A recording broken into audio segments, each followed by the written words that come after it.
bisa jadi bahaya lah, intinya bahaya nanti di situ. Ini akan kalian belajarin, ini balancing. Nah, kalau mau ganti ban, alatnya ini ya di samping kanan kalian loh. Ini alat untuk ganti ban. Ya, kita geser lagi. Ini alat buat ganti ban. Jadi banyak ban ditaruh di atas ini. Ban ditaruh, dipencet, ya terus dicongkel.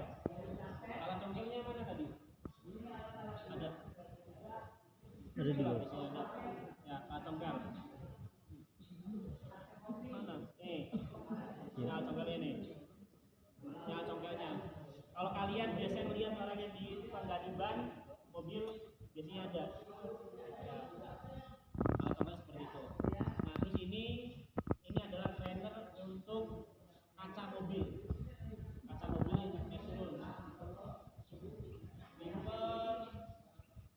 Kalau ini untuk kaca mobil aja. Samping. Jadi mobil yang terbaru biasanya mobil itu kan ada yang pakai engkol, ada yang pakai cetak. Nah, ini gimana caranya? Nggak usah engkol, udah tinggal pencet aja. Mau naik atau mau turun. Ini nanti kita belajarnya di sini. Ya untuk kaca mobil. Ya masih ada. Kita lumayan lengkap alat-alatnya. Terus ini praktek rem. Ini rem. Ini nanti dipraktekkan di kelas 11-12 biasanya. Ini namanya rem. Biasanya rem itu ada dua. Kalau kalian pernah lihat, pertama rem tromol, kedua rem cakram. Ini rem cakram karena piringan. Ya, ini piring cakram. Kalau rem tromol gimana? Rem tromol biasanya nih. Ini rem tromol. Jadi namanya tromol ini nih. Ini namanya tromol. Namanya tromol itu ini. Nah, ini rem tromol seperti ini, rem cakram seperti itu. Beda disc brake dan drum brake. Ya, dipelajari nanti di kelas 11-12. Dan kalian nanti di saya akan belajarnya dasar-dasar dulu apa sih nanti cara ngatur aki, misalkan ngatur aki charger itu gimana, karena kalau misalkan kalian terlalu besar arusnya aki bisa meledak. Terus misalkan itu kan diturunkan ya pakai dongkrak, cara ngatur dongkrak itu gimana? Dongkrak itu kan ya tahu nggak dongkrak? Tahu. Dongkrak itu fungsi berapa? Naik. Setelah diangkat itu nanti dikasih alat lagi, namanya jackstand. Ya, jackstand, nama tekniknya adalah jackstand. Jackstand nanti diangkat, ban dilepas.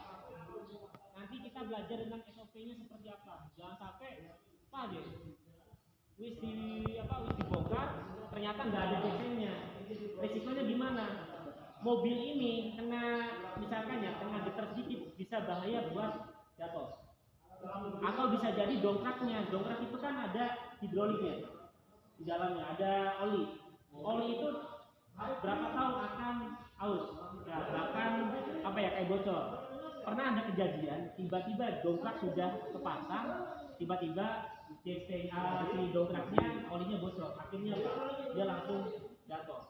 Ada beberapa kejadian itu sampai meninggal karena apa? Ternyata menimpa orang di sampingnya. Makanya pada saat kalian ada di sini nih di ruangan ini, itu yang pertama adalah utamakan K3. Apa itu K3? Kesehatan dan keselamatan kerja. Apa saja? Misalkan seperti ini. Ya, kalian ini jangan bermain sama ini. Nah, ini kan dia bisa dinaikin atau bisa diturunin. Jangan sampai kalian di sini ada orang tapi tiba-tiba kalian bermain dengan jackstand atau kalian lari-lari di situ. Akhirnya apa? Kalian lari, kakinya masuk, kena.